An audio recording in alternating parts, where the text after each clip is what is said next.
Hello, chess.com listeners. This is International Master Mark Ginsburg, and I'm coming to you again with a video session on the Queen C2 Nimzo Indian, a very popular line for white, but as we will see, black has sufficient resources. So this series of 3 video lectures will probably be very helpful to you if you play the Nimzo and you play in tournaments, because you're probably going to see Queen C2. We're going to divide the material into 3 equal sections. Today I'm going to speak about the lines with Queen C2 where white puts his bishop out on G5. We're going to see what to do in that eventuality. Let's make the first couple of moves. D4, knight F6, C4, E6.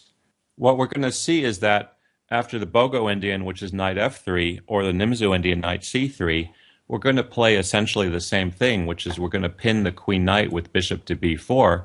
And after white plays Queen C2 to prevent the doubling of the pawns, this is a safe approach, but black can react flexibly, and what we'll see in this session is that black can establish a pawn chain on the dark squares, and he can counterattack in the middle.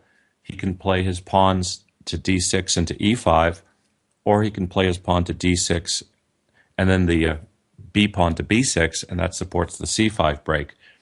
In either event, the remaining bishop, which is the light-squared bishop for black, is going to have an active life. And black's activity is going to compensate for white's win of the bishop pair. The main strategic battle here is white is spending quite a bit of time to win the bishop pair, so black has to focus on activity to counterbalance that strategic advantage. In this position, Queen C2 is a very popular move. White prevents the doubling of pawns if black were to take the knight on C3. He can take back with the queen.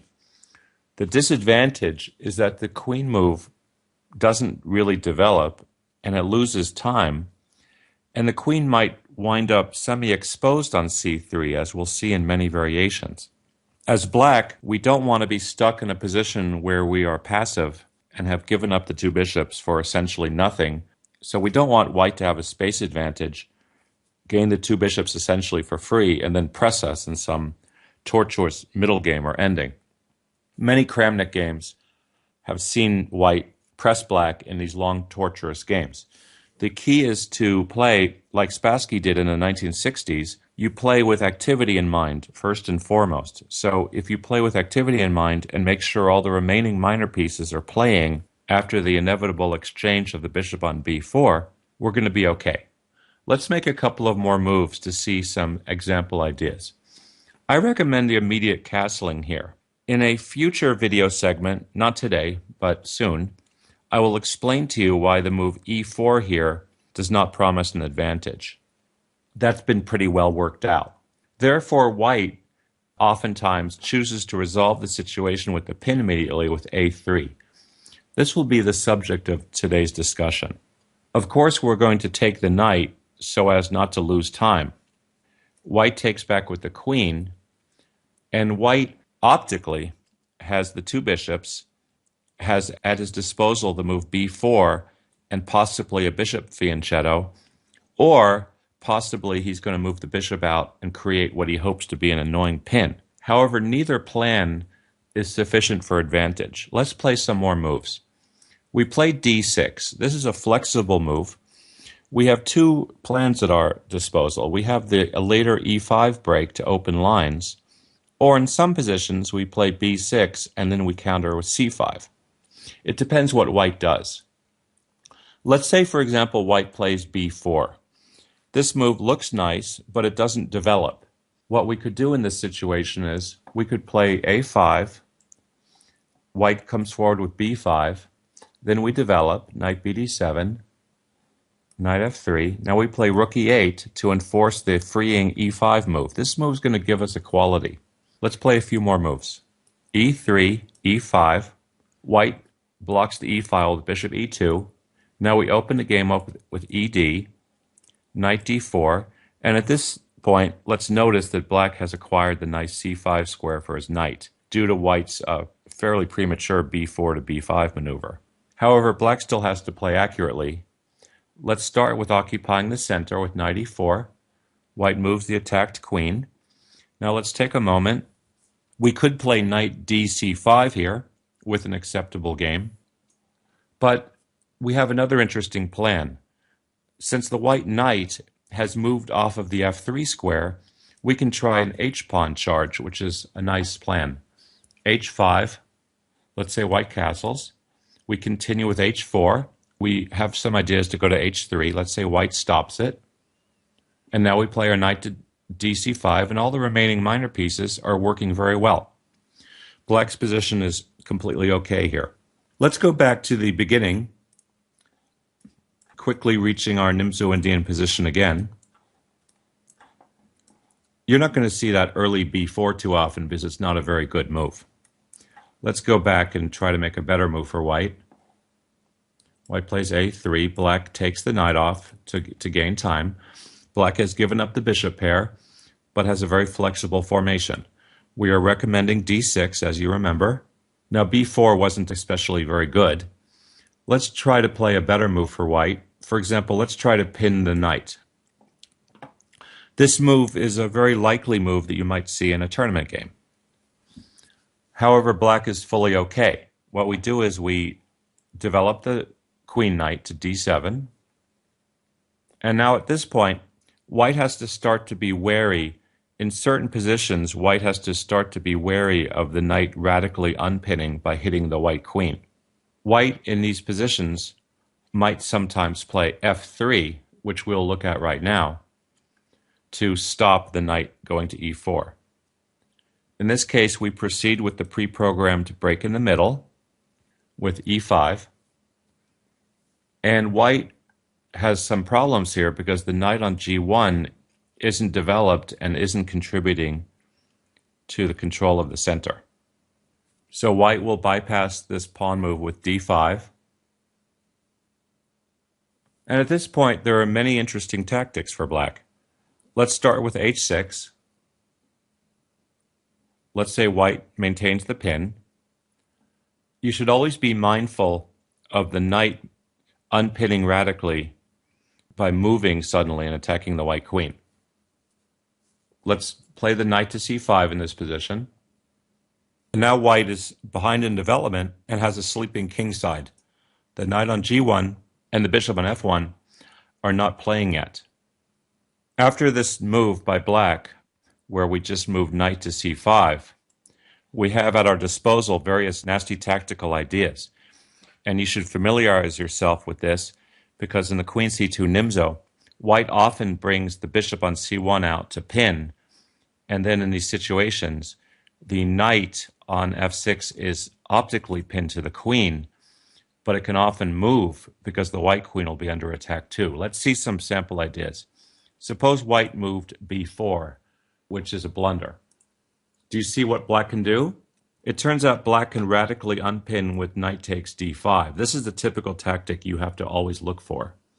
If white were to take the knight back, we could take the bishop with check, and after g3, it looks like maybe black's in trouble because we have the queen attacked and we have the knight attacked. But let's look for a moment. Do we have anything to do? Yes, we can counterattack the white queen with knight a4. And if you look at this, white's queen is the only piece out. That cannot be good for white. Let's go on a bit. Suppose we were to take the pawn. This cannot be very good for white. We could play queen to g5, and white's queen side is completely sleeping. So white is not going to want to play this way.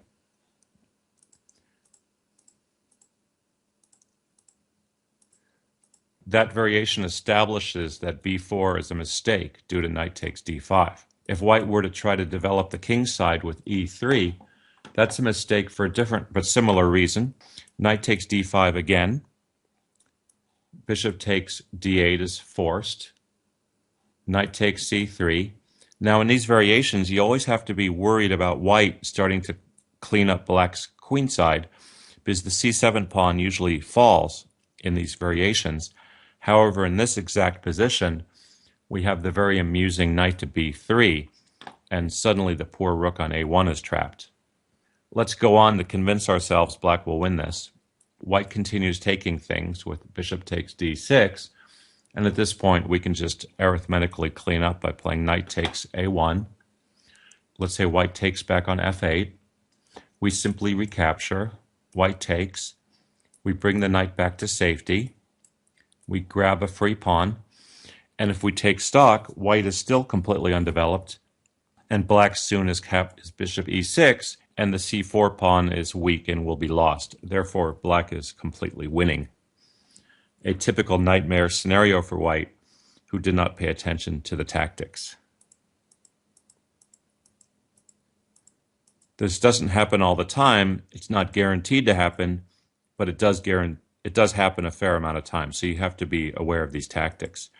So it turns out in this position, white already has huge problems because the knight on f6 is threatening favorably to unpin in the most radical manner simply by moving. So what could white do here? Well, it's not easy for white in this position. Relatively best is the retreating bishop to f2 just to get out of the way of the tactics. However, at this point, we don't want white to conceivably solidify his pawn chain with e4, so we radically stop the move e4. This looks like we're going to give white the long diagonal, but we just keep developing, because if white were to fracture the black pawns, he's not concerned because white has no pieces out whatsoever. So after rook e8, let's say white were to try to develop the king side and preserve the strong bishop on d4. This move actually fails amusingly to ef, gf. Now let's take stock. It looks maybe like white has a decent game with the open g file and the bishop pair, but again we hit fast with the tactic knight fe4. That nice move actually wins, rather embarrassingly for white. He takes. We have a check over here. White may have not have noticed this sufficiently. King d1. And now suddenly the placement of white's queen on c3 is very unfortunate because it leads to the h1 rook being lost. Black will win this in a few moves. We could just play on a little bit. b4 desperation. Let's take that rook off. Let's say, for example, we take the knight off. We can continue taking things. Let's say we guard the bishop on f1. We're playing for some kind of mythical attack, but it's not going to work out. Black just keeps taking things. White takes back. We hit the bishop. He returns. We can take a free pawn. Check. King b3. The important thing is don't let white get his other bishop out and get the rook playing, because then we'll have to defend and the game will drag on. Let's finish it quickly. What do? We get the bishop out and counterattack the white king. If white were to accept the free pawn on g7, we have prepared a combination, which you may have spotted. It's the overload combination with rook e3. After the forced queen e3, it's going to be a mate with queen c2. King b4 forced, a5, the poor king has to run up, and then we have a mate. This variation illustrates that when you have material edge, you can't just sit around, you have to continue to play actively, or else you risk a long game in which you may not convert.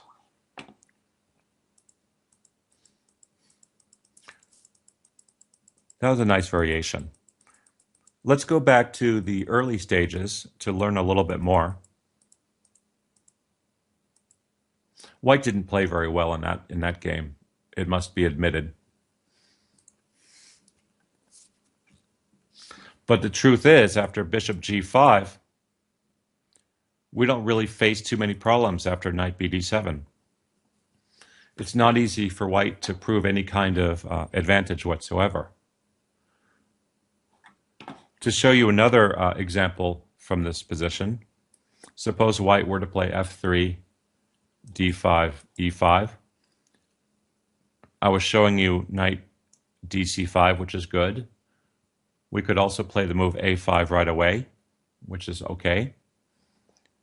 This allows e4, but after knight c5, white's going to have some problems because he has holes on his queen side and his king side is still sleeping. This is a tough position for white. It's not easy to know what to do here. For example, suppose knight e2. What could we do here? Well, we can do the tactic, knight f e4. After white takes the queen off, and we take the white queen off, it looks optically like maybe white is getting a good game with bishop c7 because the d6 pawn is hanging. However, we can take the knight off,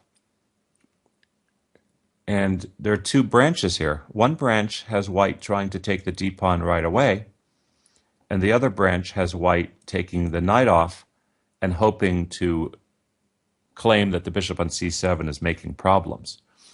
But neither line works out for white. Let's try the bishop d6 move first. Do you see black's response?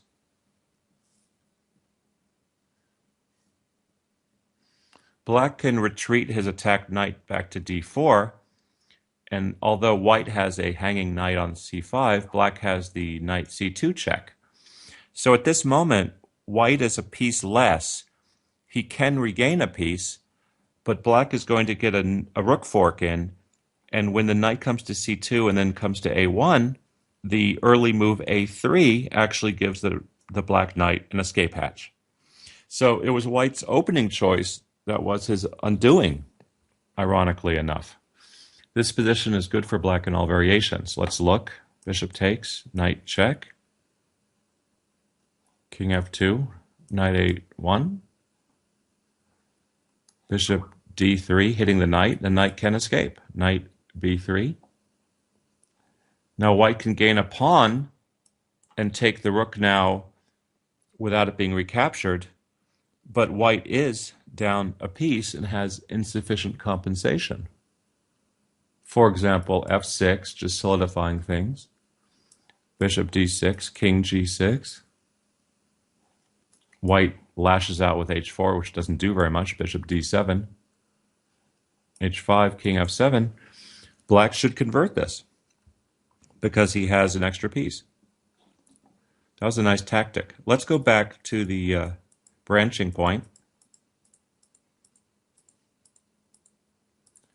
What we just saw was that bishop takes d6 was inadequate due to the clever knight d4. Let's say white removes the knight instead.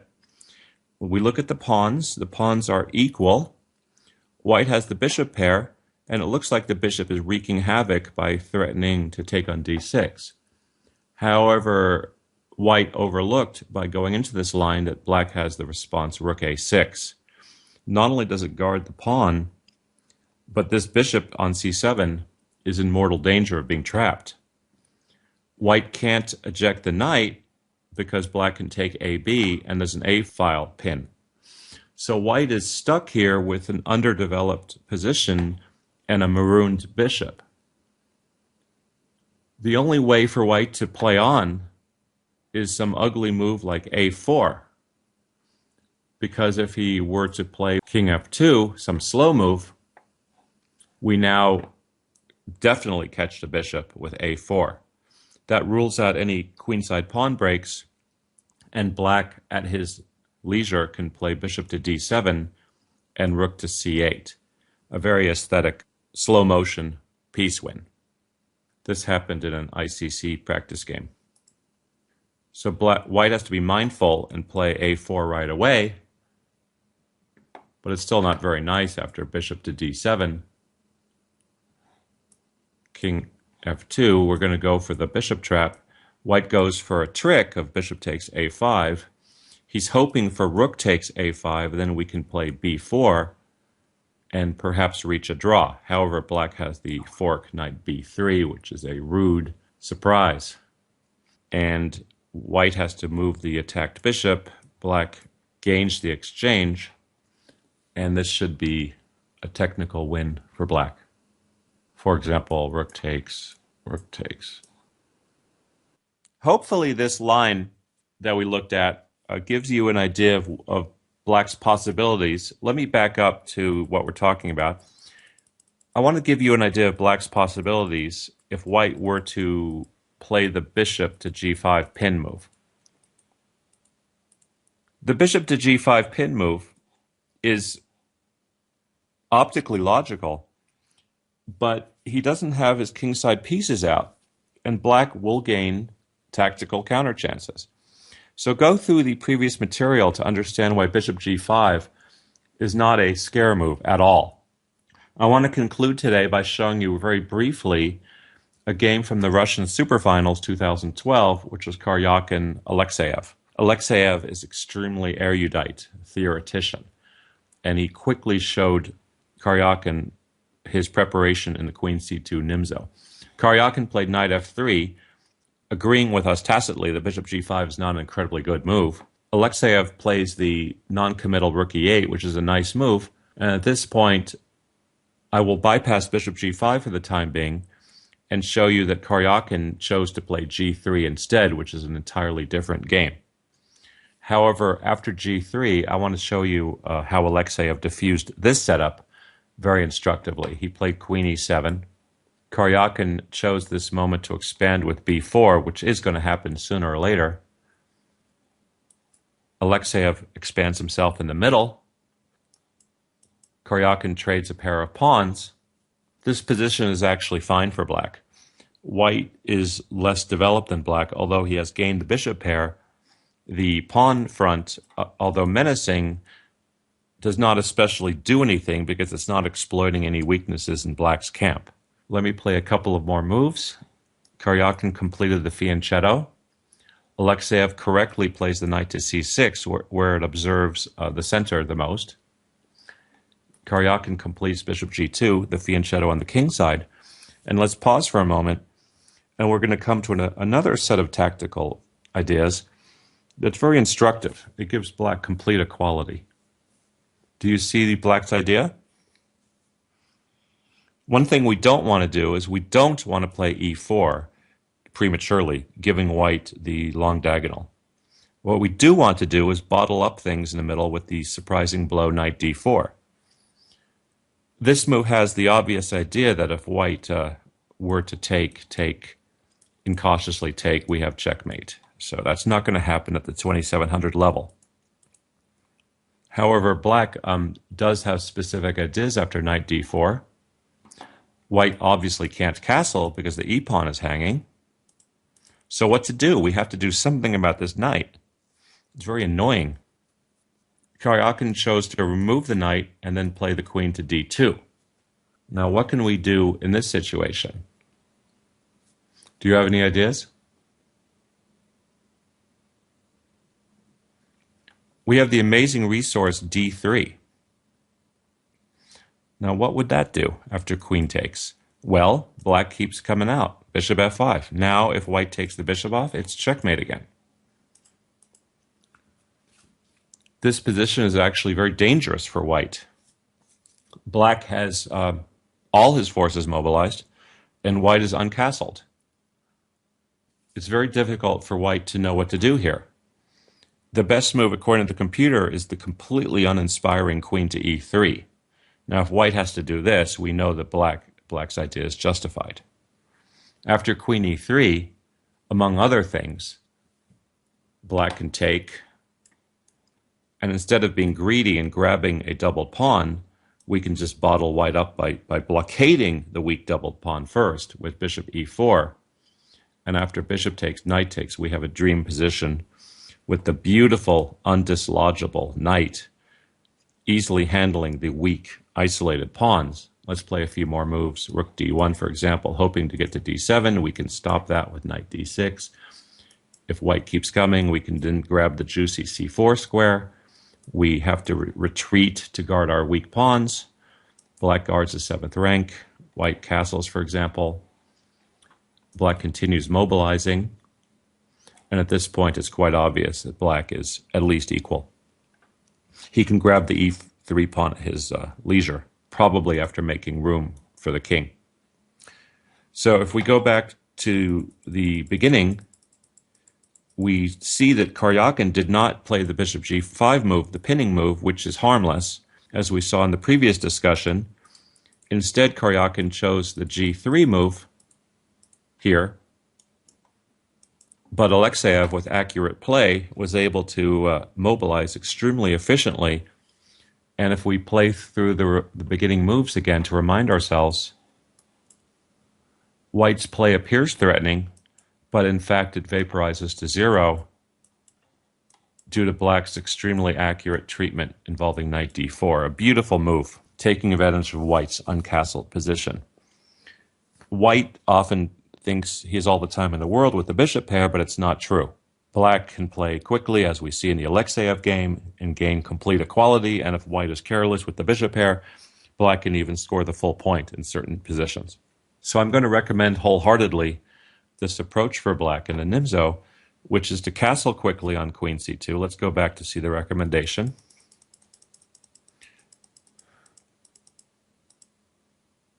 The recommendation is to take the knight off and then play the flexible d6.